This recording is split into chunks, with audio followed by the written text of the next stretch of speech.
Game of Thrones. The ending was divisive, but we can all agree the characters were legendary. But who was truly the best? What's up, everyone, and welcome back to the channel. Despite its ending, Game of Thrones is still one of the most culturally impactful shows ever made. And that impact comes down to one thing: its characters. We had heroes, we had villains, and a lot of moral gray in between. Today, we're starting our massive countdown of the 20 best characters in the show's history. Let's get into it. Kicking off our list at number 20, Sir Bronn of the Blackwater. Look, if Bronn can be described as anything, it's comedic relief.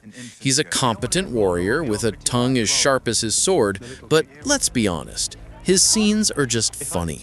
His dynamics with Tyrion, Podrick, and, well, just about anyone are pure gold.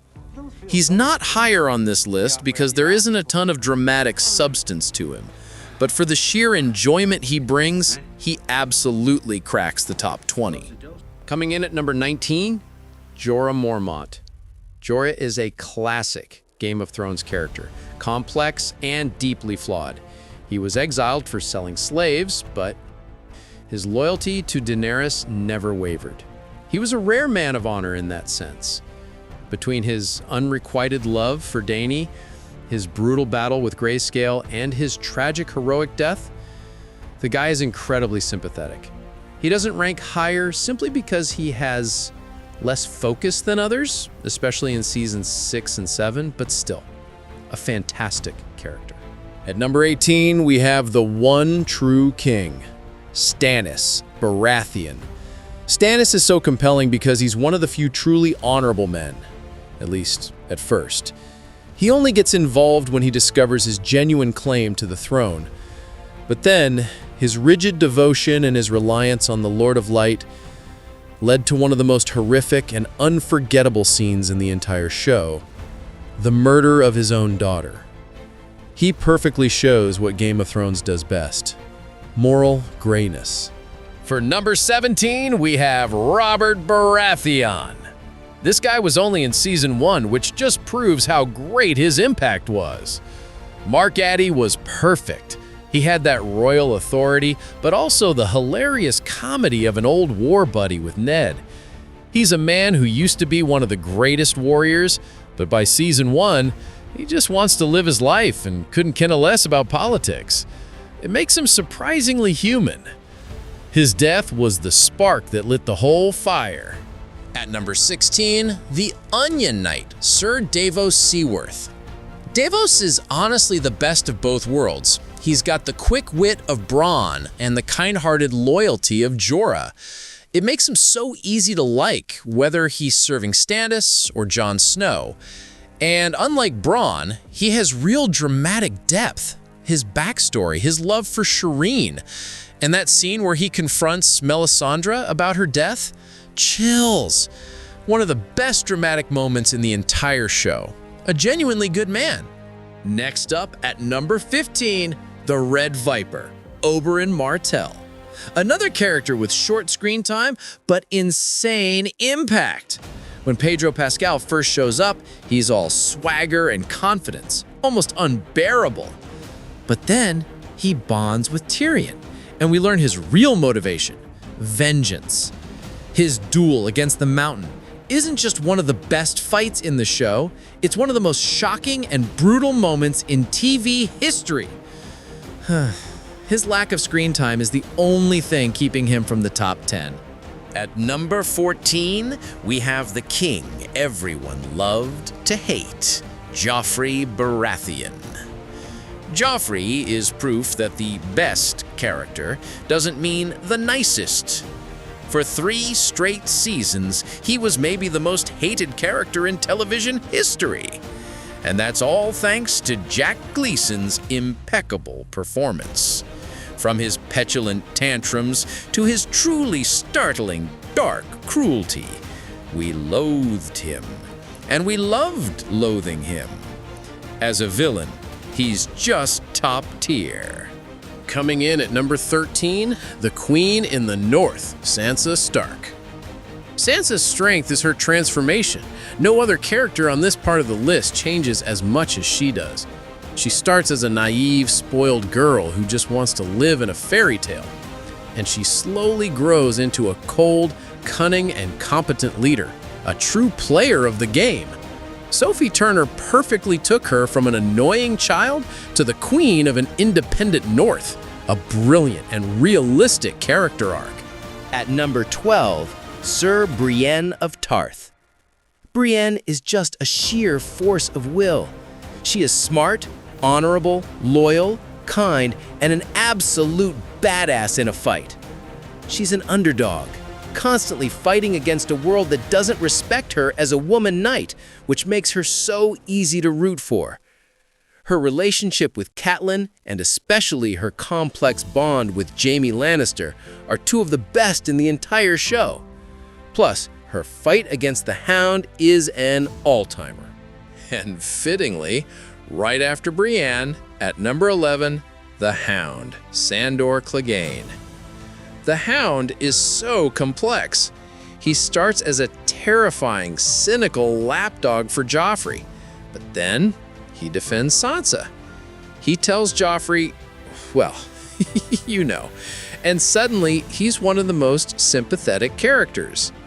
His journey with Arya is one of the most enjoyable parts of the whole series.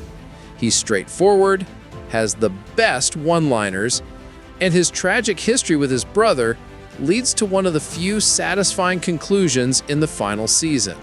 Kicking off the top 10 at number 10, the Master of Whispers, Lord Varys.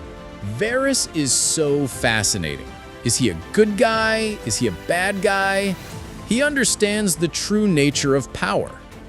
His shadow on the wall speech to Tyrion is one of the best written scenes in the series. He's a true master of the game, serving the realm in his own twisted way, and you're just never quite sure if you can trust him. And at number 9, the other master schemer, Peter Baelish, Littlefinger. If Varys was morally gray, Littlefinger was, well, way more overtly evil. But you cannot deny, it is impossible not to enjoy every single scene where he is scheming, manipulating, and planning. Chaos is a ladder.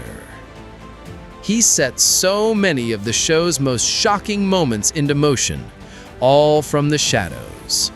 At number 8, the patriarch himself, Tywin Lannister. Tywin is, without a doubt, a villain. But Charles Dance's performance, my God, he is so good at being competent and ruthless that you almost want him to win. No other character commanded that much respect. He could talk back to kings. His scenes with Arya, or his death in Season 4, were all unforgettable. His ruthlessness defined the entire Lannister family. This one is interesting. At number 7, Jon Snow. For 7 straight seasons, Jon's story is incredible. The forgotten bastard who becomes the Lord Commander of the Night's Watch, who becomes the king in the North. It is genuinely excellent character writing. And then Season 8 happened. That disappointing ending definitely knocks him down a few spots. But for 7 seasons of honor, vulnerability, and thrilling scenes at the Wall and beyond, he has to be in the top 10. At number 6, the man who started it all, Eddard Ned Stark. This man was only in 9 episodes, but his presence hangs over the entire series. Sean Bean was the perfect fantasy hero. Unwavering honor, loyalty, and a deep commitment to doing what's right. And the show punished him for it. His death wasn't just heartbreaking, it was the exact moment that told every single viewer, this show is different. Kicking off our top 5, Queen Cersei Lannister. It's so fitting she's ranked right next to Ned. She is his complete antithesis. Lena Headey is absolutely brilliant at making everyone in the world hate her. But she is more than just a simple villain. As she slowly loses everything that keeps her grounded, her children, she becomes even more brutal and terrifying. You feel sympathetic for her as a mother, even while you detest her as a tyrant. That is a remarkable character. At number 4, the character that pretty much everyone universally loves, Tyrion Lannister. From the very first episode, you are rooting for this guy. Peter Dinklage's performance, the unmatched wit, the humor, he is the ultimate underdog. He never lets anyone tower over him, figuratively. His time as Hand of the King, his incredible trial speech in Season 4, his journey across Essos, his arc was always compelling and believable, an easy top 5. Coming in at number 3, the Mother of Dragons, Daenerys Targaryen. Dany is one of the 3 great pillars of this show. She is the fire in the Song of Ice and Fire. Her transformation is like Sansa's, but on a global scale. Watching her grow from a scared, exiled girl into the breaker of chains was one of the most cathartic journeys in the show. Yes, we all know her story in Season 8 was rushed and unsatisfying for many, but that cannot erase 7 seasons of her being perhaps the most iconic character in the entire series. Our runner-up, at number 2, Arya Stark. Arya is the standout of the Starks. She was likable from the instant she picked up a bow in Season 1. Her adventures on the road, her dynamic with the Hound, her time with Jaqen H'ghar, these are all-time great character dynamics. Watching her grow up from a girl who wanted to be a knight into one of the most competent assassins in the world, it just felt natural and earned. Not today, the Night King. She's a legend. And finally, at number 1, the best character in Game of Thrones history is Jaime Lannister, the Kingslayer. Think about it. When we first meet him in Season 1, he is cocky, arrogant, oath-breaking, and he pushes a child out of a tower window. We loathed this guy. And then, Season 3 changes everything. If there's one thing audiences are suckers for, it's a redemption arc, and Jaime's is one of the best in fiction history. His dynamic with Brienne, his heartbreaking confession about saving King's Landing. He goes from a simple, hateable villain to the most complex, tragic, vulnerable, and compelling character in the entire series. That is why Jaime Lannister is number 1. And that's the list. The 20 best Game of Thrones characters ranked. The biggest debate is always that top spot. Do you agree with Jaime at number 1? Who is your number 1 character? And who did we rank way too low? Let me know your full list in the comments down below. If you like this series, hit that like button, subscribe for more rankings, and ring that bell.